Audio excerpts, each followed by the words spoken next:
Ratnamma, Rajgir Sriramulu, Rajgir Seetharamulu.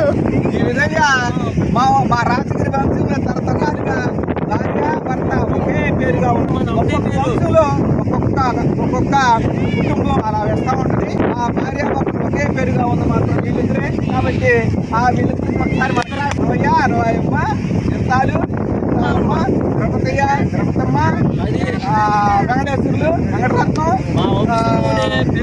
Sriramulu, Sitaramulu. Thank you friends. Like చేయండి, comment రాయండి, subscribe చేయండి.